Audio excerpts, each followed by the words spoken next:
Medical specialist Maya Rodriguez stretched her fingers over the scanner interface, fighting the urge to rest her head on the monitoring station. The night shift at Outpost Helios was usually quiet, broken only by the occasional icequake or equipment ping. The small research base, nestled in the frozen wastes of Proxima B, housed 30 scientists and support staff. Tonight, only 5 were on duty. The scanner's soft blue glow illuminated her small workstation, the readout showing normal atmospheric conditions despite the raging storm outside. Temperature, minus 120 degrees Celsius. Wind speed, 180 kilometers per hour. Visibility, less than 10 meters. Maya sighed, preparing for another uneventful night of data collection. The first anomaly appeared at 2:47 local time. A faint energy signature pulsed at the edge of the scanner's range. Too regular to be natural. Maya sat up straighter, her fatigue forgotten as she adjusted the scanning frequency. The signal strengthened, revealing a pattern she'd never encountered before. A rhythmic oscillation that reminded her of a heartbeat, but unlike any Earth species on record. Computer, analyze signal pattern against known biological signatures, Maya commanded, her fingers flying over the controls. The database search came back negative, but something about the rhythm nagged at her medical instincts. She'd spent 5 years in emergency response on Earth before accepting this posting, and she'd learned to trust her gut. The signal flickered, weakening for a moment before stabilizing. Maya pulled up the topographical maps of the surrounding ice fields, trying to triangulate its source.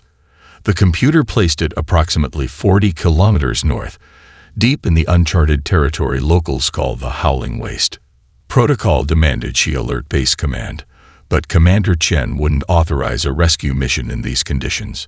They'd lost too many good people to the Howling Waste's unpredictable storms. Maya glanced at the signal again, watching it pulse with increasing irregularity. If that really was a heartbeat, its owner was running out of time. She opened a secure channel to the medical bay. "Dr. Patel, are you awake?" "Unfortunately," came the groggy reply. "What's wrong?" "I need you to cover my station. There's something out there, and I'm taking Rescue Pod 3 to check it out." A pause. "Maya, you can't be serious. The storm is exactly why I need to go now. If I wait for authorization, whatever's out there won't survive until morning." Another pause. "You realize this could cost you your position." Maya was already pulling on her extreme weather gear, checking the seals with practiced efficiency. "Only if I'm wrong about the signal. Send me the telemetry data once I'm airborne." "Already on it. But Maya, be careful out there." The waste earned its name. The rescue pod's pre-flight sequence initiated as Maya settled into the pilot's seat. Outside, the storm howled against the launch bay doors, ice crystals rattling against reinforced plasteel. The pod's systems were rated for these conditions, but only just. She'd have to fly manual to compensate for the wind shear. "Base Command, this is Medical Specialist Rodriguez. I'm registering equipment malfunction in Pod 3. Taking it out for diagnostics." The reply came quickly. "Negative, Specialist. Maintain your station. All external flights are grounded until the storm passes." "Sorry, Command. You're breaking up." Maya killed the comm link and engaged the launch sequence. The bay doors parted, admitting a swirl of ice and wind. The pod's engines whined as she lifted off, fighting against the gale force winds. Banking north, Maya activated the pod's advanced scanning array, focusing on the mysterious signal. It was weaker now, but still there. Whatever she detected was dying slowly in the ice. She pushed the engines harder, knowing she was burning through her fuel reserves too quickly. "Hold on," she whispered to the unknown entity. "Just hold on. I'm coming." The rescue pod disappeared into the whiteout, leaving behind the safety of Outpost Helios. In the medical bay, Dr. Patel watched Maya's vital signs on his monitor, silently hoping his friend's instincts were right.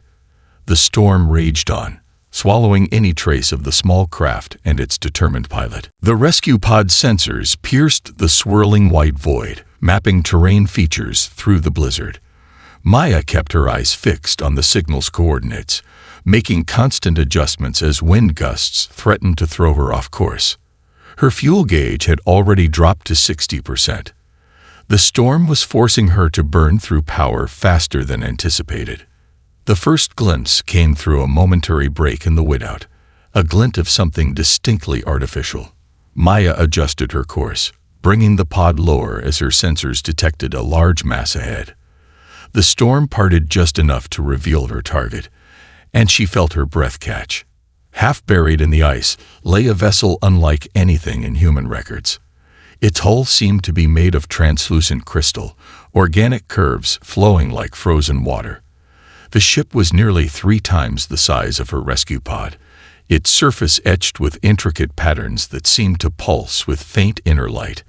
A massive gash ran along one side, the crystalline material splintered and dark.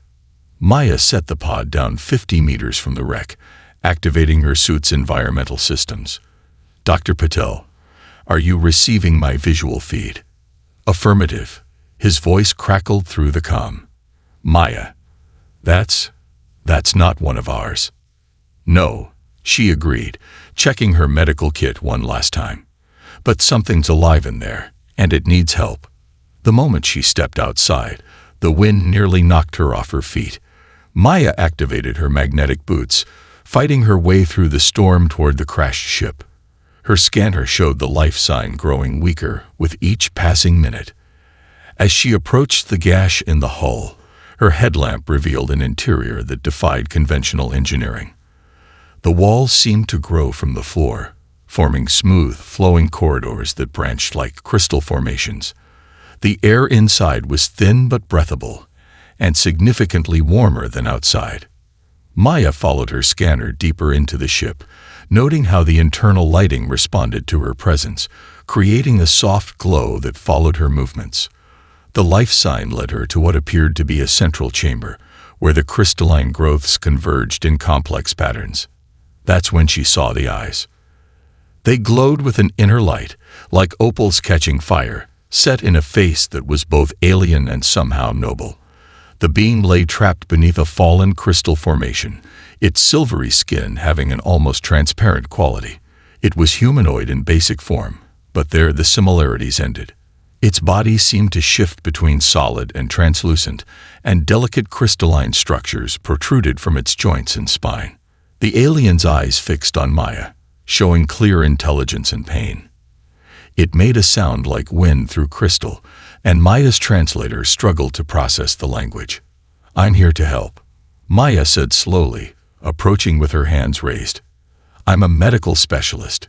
You're injured." The translator finally caught up. "Danger.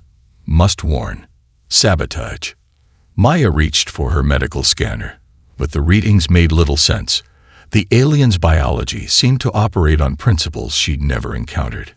Its body temperature was well below freezing, yet it showed signs of what would be fatal hypothermia in any Earth species. "I need to get you to my rescue pod," Maya explained, already assessing how to free the alien from the debris. "Can you understand me?" The alien's form shimmered, and Maya's translator picked up more fragments. "Royal vessel. Peace mission. Betrayed." Working quickly, Maya used her plasma cutter to carefully remove sections of the fallen crystal. The alien watched her work with those luminous eyes, occasionally making chiming sounds that her translator couldn't process. As she finally cleared the debris, Maya's scanner began showing critical warnings. The alien's vital signs were destabilizing rapidly, and she had no idea how to treat a crystalline-based life form. "Trust," the alien chimed clearly, reaching out with a translucent hand. "Help." Maya took the offered hand, surprised to find it warm despite its icy appearance. "I will. I promise." Outside, the storm intensified, and Maya's pod sensors began warning of approaching atmospheric disturbances. They needed to leave soon, but one wrong move in treating her patient could prove fatal. She had to make a choice, and quickly. The alien's eyes flickered, its glow dimming. Time was running out. Maya helped her patient into the rescue pod, noticing how the alien's crystalline structures resonated with each movement. The being was taller than her by half a meter, yet moved with surprising grace despite its injuries. Once inside, the alien sank into the medical bay's examination chair, its opalescent eyes taking in the human technology with obvious interest. "I am Navira," the alien spoke, the translator now functioning more clearly. First mother of the stellar crown. Her form shimmered, and Maya's medical scanner detected a dangerous fluctuation in what appeared to be the alien's vital signs. "I'm medical specialist Maya Rodriguez," she replied, quickly calibrating her equipment. "You have severe internal trauma, but your biology. It's unlike anything in our database. I need you to tell me how to help you." Navira's crystalline protrusions dulled, losing their inner light. "My core temperature must remain below your freezing point. Standard medical procedures would," she paused, her form flickering, "would shatter my matrix." Maya's mind raced through her options. The pod's medical bay was designed for human patients, with systems meant to warm and stabilize. She needed to adapt, quickly. "Your ship," Maya said, pulling up the scan data. "The crystal formations, are they similar to your biological structure?" Navira's eyes brightened slightly. "Yes, we grow our vessels from the same matrices that form our bodies. The resonance patterns. Could I use a fragment to help stabilize you?" Maya was already reaching for her sample collection kit. "If I can analyze the crystalline structure, maybe I can figure out how to repair your injuries." The first mother made a sound like chiming bells, possibly laughter. "Clever human. Yes, but choose carefully. Some sections carry memories, others, life force." Maya returned to the crashed ship, fighting through the intensifying storm. She collected several crystal samples, noting how they hummed at different frequencies when touched. Back in the pod, she ran them through her analysis equipment while monitoring Navira's deteriorating condition. "The assassination attempt," Navira said softly, "was well planned. They knew I would travel alone to the peace talks. Only the Crown Prince knows my mission." Maya looked up from her work. "Your son, Kilar. He will be searching, but the storm masks our location." Navira's form flickered again, more violently this time. "The saboteurs. They will try again." The analysis results appeared on Maya's screen. The crystals were unlike any mineral she'd studied, showing properties of both organic and inorganic matter. More importantly, they responded to electrical stimulation in patterns similar to Navira's own energy signature. "I think I can help," Maya said, quickly modifying her medical equipment. "But I'll need to reverse the environmental controls and use the crystals as a conductor for your own energy pattern." "It's risky." Navira's eyes fixed on her. "You would risk your equipment, your mission." "I took an oath to preserve life," Maya replied, already making the adjustments. "All life." The first mother studied her for a long moment. "The stories we heard of humans, they did not mention this kindness." Maya carefully placed the crystal fragments in a pattern around Navira, matching the arrangement she'd observed in the crashed ship. "Maybe it's time for new stories." She activated the modified system. The temperature in the medical bay plunged as crystal resonance filled the air. Navira's form stabilized, her inner light strengthening. The medical scanner showed improving vital signs, though they were still far from normal. "Rest," Maya said, checking the storm data. "We have at least 2 hours before we can safely return to my base. I'll monitor your condition and—" A proximity alert cut through the pod systems. Something large was approaching through the storm. Navira's eyes widened. "They found us." Maya moved to the pilot's seat, bringing up the sensor display. Multiple contacts were emerging from the whiteout, their energy signatures matching the crystal technology of Navira's ship. But were they rescuers or assassins? The first mother's next words confirmed her fears. "Those are not my son's ships." Maya killed all external lights on the rescue pod, watching the sensor display with growing concern. 3 crystalline vessels circled their position, their design similar to Navira's crashed ship, but darker, more angular. They moved through the storm with practiced precision, tightening their search pattern. "Your pod's power signature," Navira whispered, her voice chiming with urgency. "They can trace it." Maya glanced at her patient's readings, still critical, but stable. "If I shut down life support, the temperature change could kill you. If you don't, they will kill us both." Navira's crystalline structures pulsed with weak light. "These hunters, they serve those who oppose peace. They will leave no witnesses." The nearest enemy vessel passed within 100 meters, its scanning beam cutting through the whiteout. Maya made her decision, quickly rerouting power from the pod's main systems to the modified crystal array, supporting Navira's recovery. "On taking us into the ice caves," Maya said, engaging the pod's minimal maneuvering thrusters. "The mineral deposits should mask our signature." The rescue pod glided forward, barely skimming the surface as Maya guided it toward a nearby ravine. Her topographical scans had revealed a network of caves beneath the ice, formed by geothermal activity.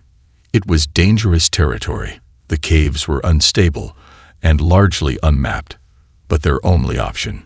A blast of energy sliced through the storm behind them. The hunters had spotted their movement. "Hold on," Maya warned, diving the pod into the ravine. Ice walls rose around them as they descended, the pod sensors struggling to map a safe path through the increasingly narrow space. Another energy blast struck nearby, sending ice shards cascading around them. Navira watched the pursuit with glowing eyes. "You fly well, for a species so young." "Thanks," Maya replied, concentrating on threading the pod through a particularly tight turn. "Though right now I trade skill for better shields." They plunged deeper into the ravine system, the ice walls giving way to true caves. Crystal formations sparkled in Maya's minimal running lights, creating confusing reflections for their pursuers' sensors. She cut power even further, letting the pod drift on momentum through the twisting passages. "There," Navira pointed to Maya's sensor display. "That crystal formation. It will resonate with my biology. We can use it to hide." Maya guided the pod into a small chamber lined with naturally occurring crystals, similar to those from Navira's ship. The moment they entered, Navira began humming softly, her own crystalline structures vibrating in harmony with the surrounding formations. The chamber's crystals responded, their glow matching Navira's energy pattern. The effect spread, creating a field of resonance that enveloped the rescue pod. On the sensors, their power signature became indistinguishable from the natural crystal formations. Above, the hunter ships passed overhead, their scanning beams finding only ice and crystal. Minutes stretched into an hour as Maya monitored both her patient and the pursuit. Finally, the enemy vessels moved on, their signals fading into the storm. "They will return with better equipment," Navira said quietly. "We have perhaps 2 hours before they detect the resonance pattern." Maya checked their position against her maps. "That might be enough time to reach the thermal vents. If we can make it there, the energy emissions should cover our escape back to the outpost. And if we don't make it?" Navira's question held no fear, only curiosity. "Then we keep trying something else," Maya replied, already plotting their route. "That's another thing about humans. We're stubborn." The First Mother made her chiming laugh again. "Perhaps that is why the hunters fear your kind's involvement in galactic politics. You do not know when you should give up." Maya brought their systems back online, careful to maintain the crystal resonance that had hidden them. "Would you have preferred if I'd given up when I found you?" "No," Navira said softly, her eyes glowing brighter. "I begin to understand why my son speaks of humanity with such interest." The rescue pod hummed to life, ready for their next attempt at escape. Above, the storm raged on, hiding both hunter and hunted in its icy embrace. Maya guided the rescue pod through the twisting ice caves, using the thermal vents' heat signatures as navigational markers. Navira's condition had stabilized thanks to the crystal resonance therapy, but the First Mother's energy levels remained dangerously low. They were nearly halfway to the thermal vent field when the cave system shuddered. Multiple ships entering the ice caves, Maya reported, checking her sensors. Different energy signatures from the hunters. Larger vessels. Navira's crystalline structures brightened momentarily. The royal fleet. My son comes. Her voice carried both relief and concern. But he does not know you are an ally. The cave trembled again as energy pulses swept through the tunnels. Search patterns, but far more powerful than the hunter's scans. Maya's pod sensors detected at least 5 capital ships above the ice, their crystal tech signatures overwhelming her instruments. Maya. Navira's voice took on an urgent tone. You must let me send a signal. Without warning, they will assume you are one of the assassins. The hunters will detect it too, Maya cautioned, maneuvering around a particularly tight bend. Yes, but my son's ships are faster, stronger. We must trust in his speed. Maya nodded, adjusting the crystal array she built to help Navira. Tell me what to do. Under Navira's guidance, Maya reconfigured the crystals, arranging them in a spiral pattern. The First Mother began to hum, her tone rising and falling in complex patterns. The crystals resonated in harmony, their glow building until the small pod was filled with shimmering light. The response was immediate. The cave system lit up with competing energy signatures. The hunters rushing toward their position from below, the royal fleet converging from above.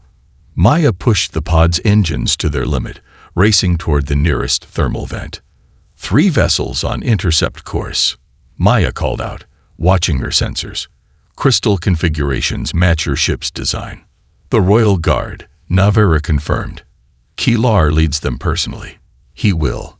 A blast of energy cut through the ice above them, opening the cave to the storm. 3 crystalline ships descended, their designs elegant yet clearly built for war. They dwarfed Maya's rescue pod, their weapons primed, and targeting systems locked. Maya raised her hands from the controls slowly as a transmission cut through their comms in a language her translator struggled to process. Navira responded immediately, her voice carrying authority despite her weakened state. The largest vessel's response was sharp, demanding.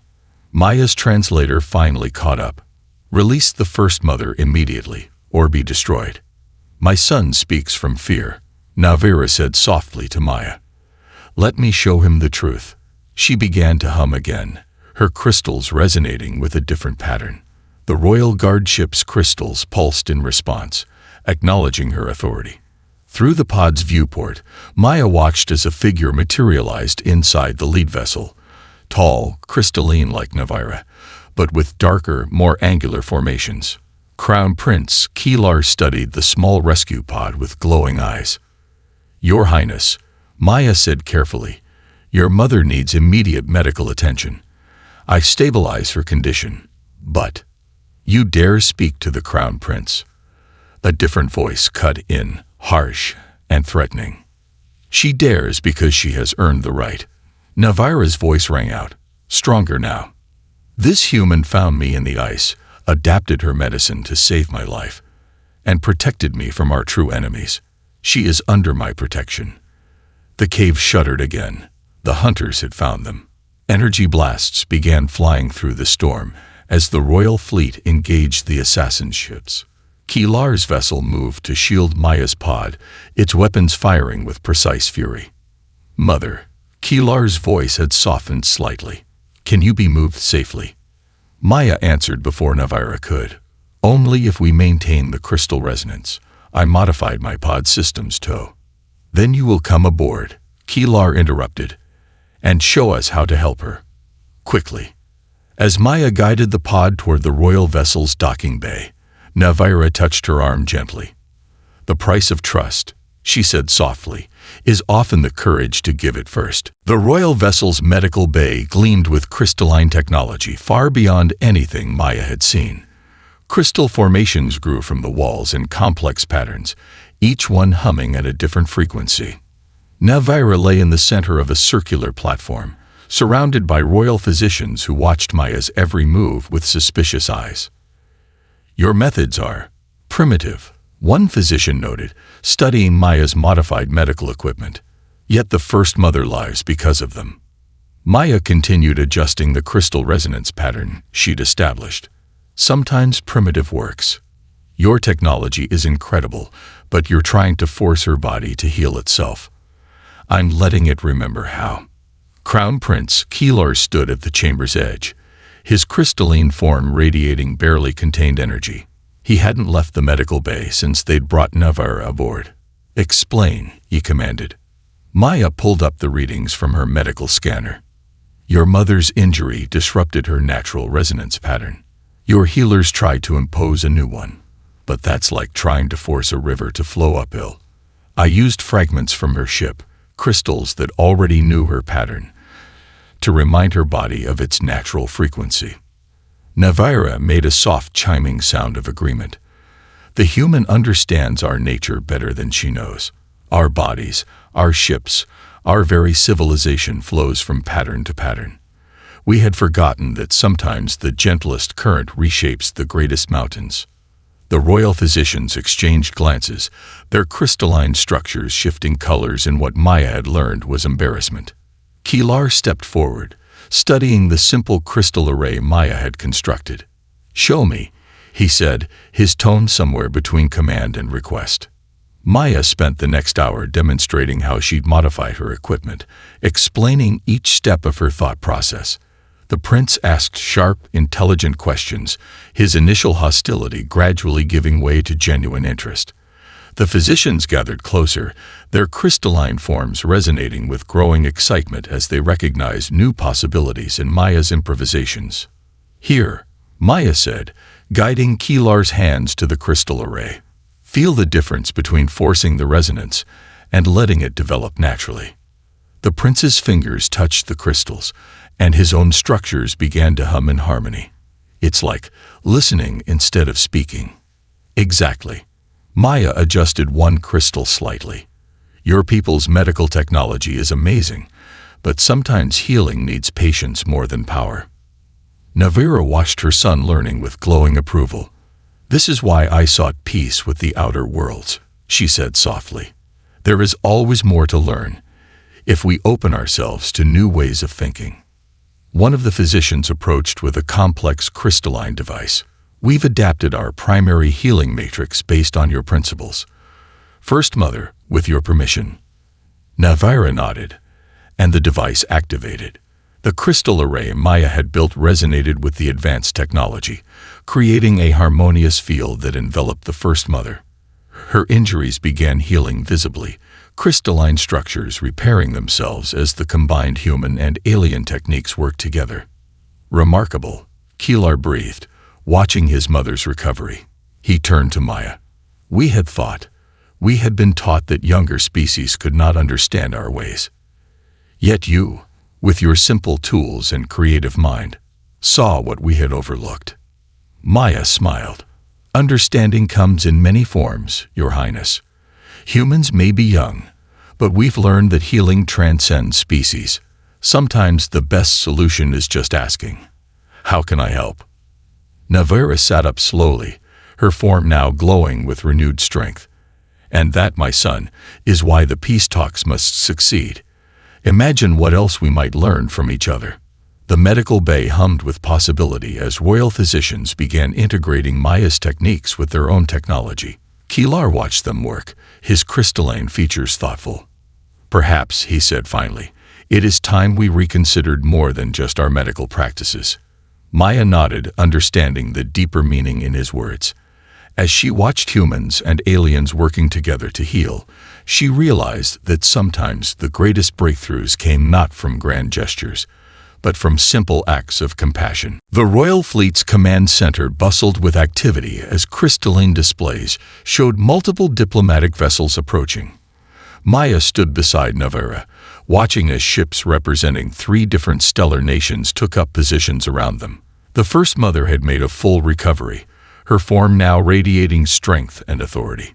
"The Meridian Conclave representatives are requesting immediate audience," a crystal-formed communications officer announced. "They seem unsettled by the human presence." Navira's chiming laugh filled the chamber. No doubt they are. The assassins were counting on my death to prevent these peace talks. Instead, they have given us the perfect demonstration of why they must succeed.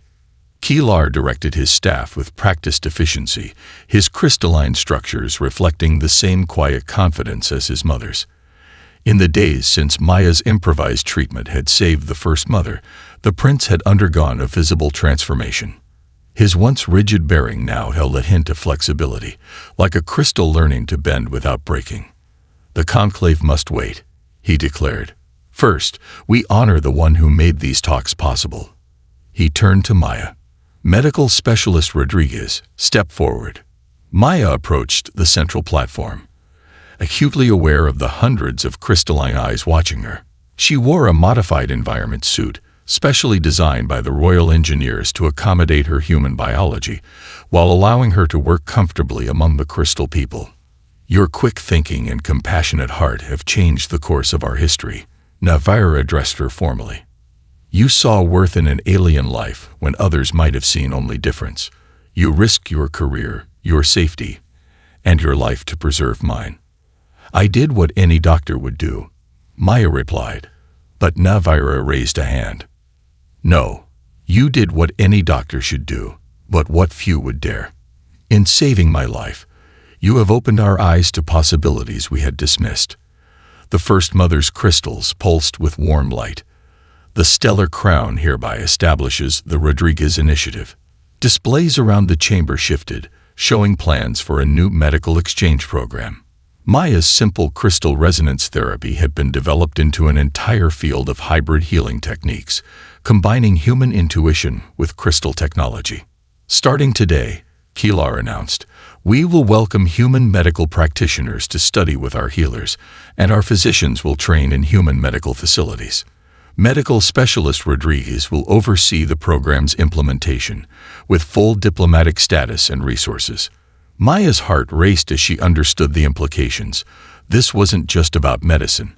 It was about breaking down centuries of prejudice and isolation. "Your Highness, I'm honored, but surely someone more qualified." "You misunderstand," Navira interrupted gently. "We do not choose you for your diplomatic experience or political knowledge. We choose you because you represent the best of both our peoples, the wisdom to listen, the courage to act, and the heart to heal." The chamber's crystals resonated in harmony as Navira raised her hands. A small crystalline formation floated from her own structure, reshaping itself into an intricate pendant. "This crystal bears my own resonance pattern," she explained, placing it around Maya's neck. "It marks you as a member of the royal household and will help you adapt to our environments. More importantly, it stands as proof that differences need not divide us." The communications officer chimed urgently. "First Mother, the Meridian representatives are most insistent. They demand to know why a human is present at these proceedings." "Excellent timing," Navira said, her eyes gleaming. "Tell them they are about to witness the future. Maya, are you prepared to help us demonstrate how humanity and the crystal people can work together?" Maya touched the pendant at her neck, feeling its warm resonance. In just a few days, she'd gone from scanning empty ice fields to helping reshape galactic politics. But when she looked at the faces around her, human and crystalline, all working together, she knew her answer. "Ready when you are, First Mother." Navira nodded approvingly. "Then let us show the conclave what healing truly means, not just of bodies, but of minds and hearts as well." The diplomatic vessels drew closer as the crystal people prepared to welcome their former rivals. Change was coming to the galaxy, one small act of kindness at a time. 1 year after the storm that changed everything, Maya stood in the gleaming atrium of the new Interstellar Medical Academy. Crystal formations intertwined with human architecture, creating a space that celebrated both cultures. Through the transparent dome above, she could see the same ice fields where she'd once found a dying queen. The latest group of human medical students has arrived. Dr. Sarah Chen, her former commander and now deputy director, reported. "They're nervous, but excited. Your reputation precedes you." Maya smiled, touching the crystalline pendant that still hung at her neck. Tell them to be patient with themselves. I remember how overwhelming it was at first. The Academy represented everything the Rodriguez Initiative had hoped to achieve. In its first year, over 200 human doctors had learned crystal healing techniques, while dozens of crystal people physicians had mastered human medical practices. The results had exceeded everyone's expectations. First Mother Navira's transport is approaching, a crystal-formed assistant announced. Crown Prince Kilar accompanies her. Maya walked to the Academy's landing platform, watching the royal vessel descend. Its crystalline structure had evolved, incorporating some human design elements, a visible symbol of the changes sweeping through both societies. Navira emerged first, her form radiant with health and purpose. Behind her, Kilar guided a group of crystal people dignitaries, their structures showing signs of recent healing. The Rodriguez method saved their lives, Kilar explained, gesturing to the dignitaries. They insisted on seeing the Academy for themselves. Maya bowed slightly. We just showed them how to heal themselves, Your Highness. The strength was always there. Always so modest, Navira chimed with amusement. Come, let us show our guests how far we've come. They toured the Academy's facilities, where human doctors worked alongside crystal healers. In one chamber, a young human physician helped a crystal person patient realign their resonance patterns. In another, a crystal healer taught human students how to use their technology to accelerate natural healing. A year ago, this would have seemed impossible, one dignitary observed. Our people barely acknowledged humans as equals. That's the thing about healing, Maya replied. It doesn't care about status or species. It only asks if you're willing to help. They reached the Academy's heart, a vast chamber where a massive crystal array combined both cultures' medical knowledge into something entirely new. Here, the boundaries between human and crystal medicine blurred, creating treatments that neither civilization could have developed alone. The Meridian Conclave sends word, Kilar announced quietly. They wish to join the initiative. Their healers have seen our results. Navira's crystalline structures pulsed with satisfaction. And so the circle widens. Tell me, Maya, did you imagine any of this that night in the storm? Maya watched a group of new students, human and crystal person together, learning to harmonize their different approaches to healing. Honestly, I was just trying to save one life. And in doing so, you helped save many. Navira gestured to the Academy around them. This is how lasting change begins, not with grand gestures, but with simple choices made in difficult moments. The tour concluded in Maya's office, where her original crystal array still sat beside the most advanced healing technology both worlds could offer. She kept it as a reminder that sometimes the simplest solutions were the most profound. The next phase begins tomorrow, Kilar said. Are you ready to expand the program to the outer colonies? Maya looked out at the ice fields where her journey had begun. Somewhere out there, a storm raged on, but it no longer seemed as frightening. She learned that even the harshest environments could nurture hope if you were willing to look for it. Ready, she answered. After all, there are always more lives to save, more bridges to build, and more storms to brave, Navira added with a knowing chime. Maya smiled, feeling the resonance of her pendant harmonizing with the crystals around her. In the end, healing wasn't just about mending bodies or bridging worlds. It was about recognizing that beneath our different forms, all life sang the same song. The storm that had once threatened to end everything had instead begun something extraordinary. And this was just the beginning.